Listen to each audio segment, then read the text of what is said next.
Hi friends, ఇది చూసారా అండి రామేశ్వరంలో ఉండే సముద్రం అండి. ఈ సముద్ర స్నానం అనేది కాశీకి వెళ్ళే ముందు మనము రామేశ్వరం వెళ్ళి స్నానం చేయాలంట, సముద్ర స్నానము.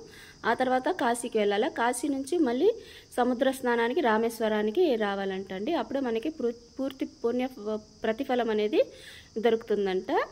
అలాగే ఈ సముద్ర స్నానం చేసిన తర్వాత 23 నదులు కలిసిన ఒక నది ఉంటుందంటండి. ఆ నది దగ్గరికి వెళ్ళి అక్కడ స్నానం చేసి మళ్ళీ దర్శనం చేసుకోవాలంటండి. ఈ ఇన్ఫర్మేషన్ నాకు తెలిసిందండి, మీకు కూడా ఉపయోగపడుతుందని ఈ ఇన్ఫర్మేషన్ మీకు అందరికీ తెలియజేస్తున్నానండి. మీరు కూడా కాశీకి వెళ్ళే ముందు రామేశ్వరాన్ని దర్శించుకోండి. ఓకే అండి, ఈ వీడియో నచ్చితే లైక్ చేయండి. బాయ్. మీరు ఒకసారి చూసేసేయండి. ఈ సముద్రంలో అలలు అనేది ఉండదంటండి.